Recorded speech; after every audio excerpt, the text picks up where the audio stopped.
Hello and welcome back to Frogboy X1 Gaming. I'm Andrew and today we are doing a review for Horizon Forbidden West on the PlayStation 5. So, finally beat it. Only took me 2 days, but I got her done. So, I did not 100% complete this game. I didn't, but my gosh. Okay, so, I put out my little early review, or not my early review, but my early, my first impressions. And I mean, this is a PlayStation 5 game. So automatically my hype level for Horizon Forbidden West was already pretty freaking high. My expectations were pretty high. Especially because this is a cross-gen game, so my expectations were pretty high. When I shouldn't have had them as high as I did. So let's, if you like this content, don't forget to like and subscribe. So let's get on with this.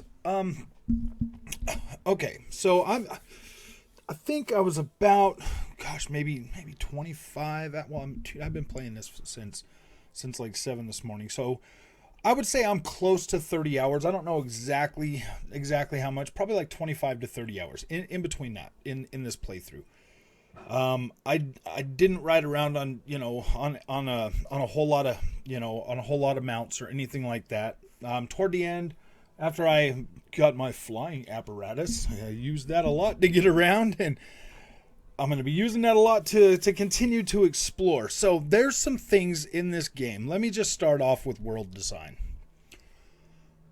This definitely still feels like a fishbowl no matter what you do. And it sucks that for me, I had to turn on the little things that show you where you could climb and just leave those on all the time.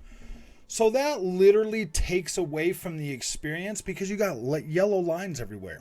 When I should just be able to run up and climb.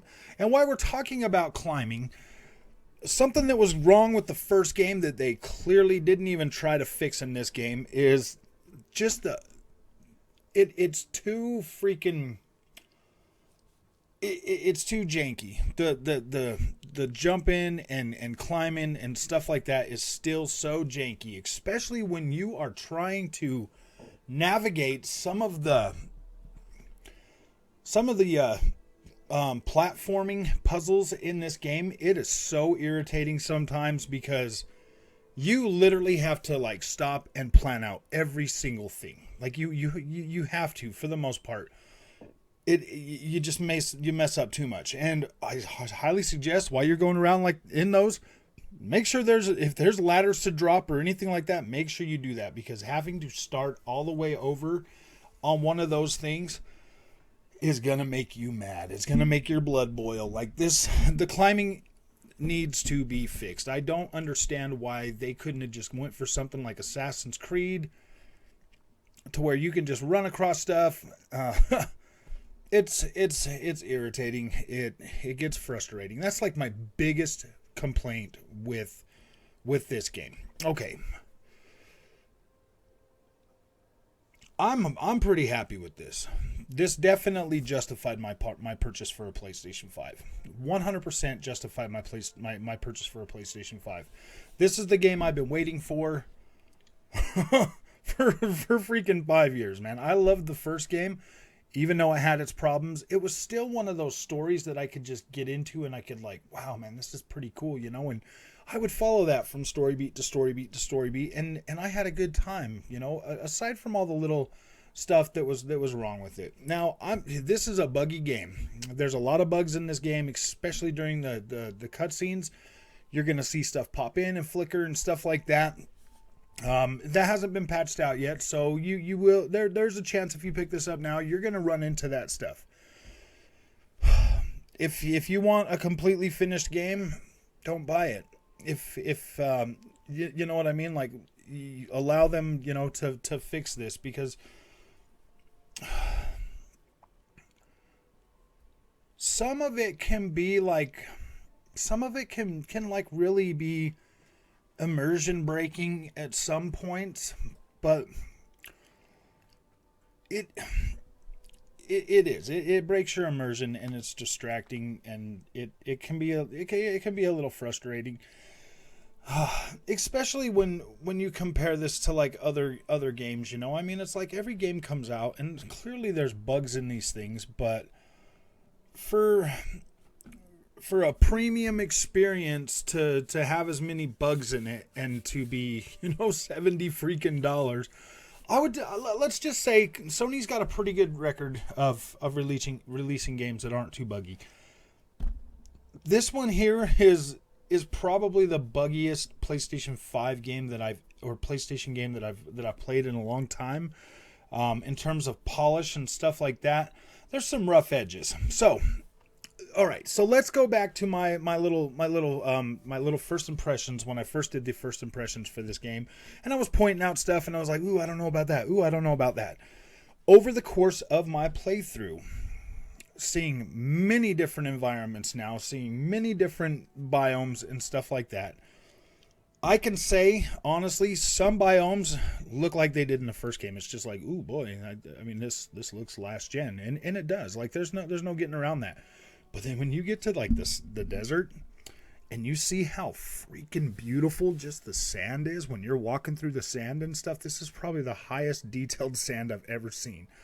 The beach, the ones that they've been showing us in the previews, that's still, I mean, that looks all right, but I mean, I'm talking about like the desert in the middle of the map. Wow, that is a sight to behold. The cliff faces, I'm not really that happy with the redwood forest. I don't, the trees still, I mean, they still kind of look fake to me, you know, it's just like they look fake. So that kind of breaks the immersion a little bit and lets you know that you're 100% playing a video game still. There's places throughout the map that's gonna have like the textures. Like if on close inspection, if you get in there and like really look at them, it all retains that. But when you're moving, and I played this in the 4K 30 mode, when you're moving, those textures are like not there. Like it feels like you're playing like a last gen game on like a PlayStation 4 Pro or something. They don't look like they're there, but when you stop and look, they're there. They are there. This game does have some really high, pretty decent looking textures. I like the stonework, the way the stonework looks on certain colors. Like if it's like a lighter sandstone color, it looks really good. Any of the darker stuff, it's like a 50-50 if it's going to look good or not. Cliff walls, stuff like that. That looks pretty good. The vegetation in this game, sometimes it's kind of off-putting to me. Sometimes it's not. For the most part, like I'm not super disappointed with the open world of this game. And I play a lot of open world games, and I really do. I heard a lot of people saying that, oh man, this is the open world done right. It feels just like any other open world game. It really does. It literally feels like every single one of them. it feels like the first game. They didn't do anything to change the structure of how the game really plays. And so, I mean, people can sit and say that all they want, whatever. It didn't change anything. It's not nothing new. It's not rewriting the formula of open world games. It literally feels the exact same. It doesn't feel as busy sometimes, and they don't just like throw a whole bunch of like side quests on there. You have to actually select them now and stuff like that. So that's pretty good. You can pretty much stay really focused on just getting through the story mission. But some of these things, like they'll have you travel and it'll be so far, and like, yeah, there's mounts. You can override mounts, stuff like that, and you can chase after them. There's a lot of stuff in this game that you can go out and like really max out your character. Like you can max out your character. 6 different skill trees that you can completely max out. I think I maxed out one and half and another one and like got, you know, just kind of spread some stuff out amongst a few. So I mean, my Aloy is pretty tough for the most part. She can do whatever she can hold her own for sure. There's a lot of there's a lot of new dinosaurs in here. These things are cool. These things are cool. And these are the things that like really sold me on this. I was like, wow. wow. Like, I don't want to spoil anything for you, but I'm telling you that there's this one new dinosaur in here, like a big thing that I fought on the beach when I finally got out there. And I was just out there running around looking for, whatever. And I saw this thing and I was like, yeah, we're going to fight this thing right now. We're going to do it. And, yeah, that was pretty cool. That sold me on the whole game right there. I was like, wow, this is good. The story's pretty deep, engaging. Really, I like this story. Like, a lot of people are saying that it had a bad story, but like, it was coherent. I understood what was going on. I figured things out, put things together in my head, and I was like, wow, man, this is a pretty cool sci-fi story, man. It's getting more sci-fi for sure. But I mean, like, this is pretty cool. It really just makes you think about like the possibilities of technology in the future and stuff. And it's like, wow, man, maybe what if this stuff really is possible? Because if you can think it, dream it, believe it, you can probably do it. And the stuff that they come up with, the explanations of how they achieved this and that, it's definitely something that's pretty close to where we should be able to do that as mankind right now, a lot of it. So I'm just like, wow, dude, I don't know. Like, I don't see it as super sci-fi. I mean, it is sci-fi, but at the same time, it's like almost realistic. Like, this stuff could happen and it could definitely take place. So it's not something that's like so far flung that it's not believable, but it is pretty cool. Okay. So here's the thing. I loved Aloy in the first game. I thought she was just, like this young girl. She was cool, had like this thing about her, like she has that like do-gooder attitude, stuff like that. Like, she's really trusting, basically wears her feelings on her sleeve. And like, I like that about her. I like that about her character. It's still here. It's 100% still here. And there are some story beats in this game that'll give you 3 choices to respond. If you want to respond like one of them angsty, SJWs, boom, you can handle that. If you want to, take a more like cautioned approach, yeah, you can do that too.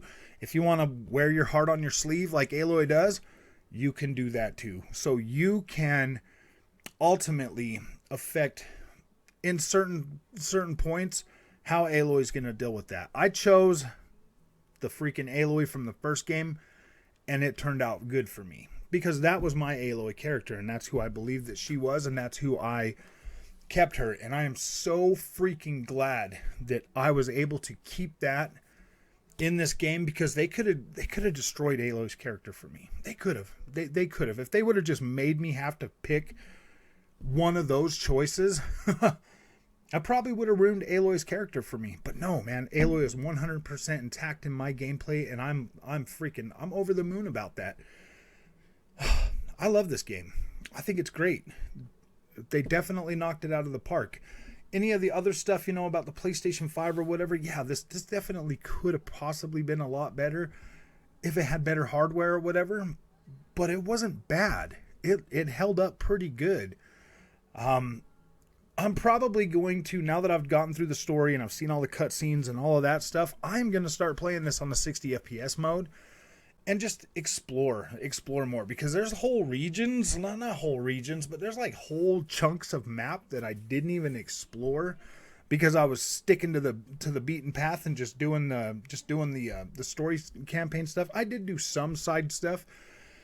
A couple of the ones I did at the beginning are kind of annoying, but then I did a few more toward the end of the game, toward the middle, toward the end. I would just go off and I would do one, just to kind of to get a feel for how they were. Some of them were good. It's like 50-50. I wouldn't say this is no Witcher 3 for sure, but there's definitely, so I'm flying around after I got this mount. And I'm flying kind of high, and I look over across the valley, and I see this thing flying in the air. No, I'm not going to tell you what it is, but I saw this thing flying over there in the air on my way to a mission, and I'm like, whoa, that thing is freaking huge. And I was like, whoo, boy, I want to go see what that is. So I just stopped and flew right all the way over there, and I was like, oh my freaking gosh, I can't wait to come back and take this on. It was another one of them dinosaur on the beach things that I have yet to go and fight yet, because I was really close to the end of the game, so I needed to just hurry up and get through that. But yeah, we're gonna go back there and we're gonna play around with that guy and see what he's got up his sleeve, because that looks fun. That looks really fun, and it was big. I could see this. I'm like way over on the one side of the map, and I could see this thing flying around up in the mountains, pretty far away. So yeah, we're gonna go touch that here in a little while.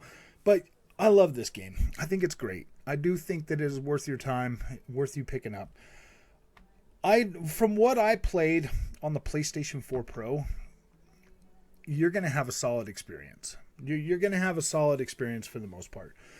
Yes, it's going to be fuzzy. It's going to exhibit, like a fuzz to the game or whatever, but it does look really good. You're getting all the vegetation. You're getting basically everything except for like the super high resolution pack that's like covered on everything that looks like sandpaper, like shiny sandpaper. And you're also like your character models look a lot better in the PlayStation 5 version, but you're still getting basically all of that, and you're still getting like the high quality, the higher quality cutscenes that are exhibiting, like the it looks like the same light and everything. So yeah, dang man, I mean this this is definitely kind of a slow burn at the first part. Like it literally took like 10 hours for this game to like really start getting good, to like really sink its claws. And I mean, I think the first one was kind of like that too. And this is kind of like a Death Stranding game. Like you get into it, and then the more you get into it, and the more you start to uncover, and the more you start to learn, the more things you start to find, the more lore you start to get into. Oh man, you meet these different tribes. These different tribes are freaking pretty cool. You establish friendships. You meet more things. You learn about other things that are like, gosh, man, this is pretty cool. Like there's a lot of thought, a lot of writing, a lot of everything that went into this game to bring it all together and make it what it is. I do think that this is by far the best experience I have had on the PlayStation 5. And yeah, I'm a little bit biased. Like I said, I loved the first game, and this one did not disappoint. It did not disappoint me. After I got over my little oh man, but the power of the PlayStation 5 stuff. Once I got over that and adjusted and set my expectations to where they should be, the rest of the game was a freaking breeze. And there are some stunning cutscenes in this game that really make you be like, whoa. There are some highly crafted, beautiful freaking environments that you will end up in here. Most of them are inside, but dude, these things are freaking great. Like this thing here, I'm not going to say it showcases the power of the PlayStation 5 because a lot of things in here look pretty average. Like open world, like pretty average for the most part. So temper your expectations if you go into this. And everything that I said in my first impressions is completely true. But at the same time, once you get used to like the way things look and the way things work in this game, like it starts to like really, this game is beautiful at nighttime, and it's beautiful. Like there's 12 different times a day or whatever, different settings. And like, yeah, it's a little bit distracting when it just goes from light to dark, and I mean, like instantly sometimes I'm like, wow, dude, that was kind of abrupt. But then I'm like thinking, who cares? Who cares? Like there's underwater to explore in this game. And there's some really cool underwater sections. There's flying in this game.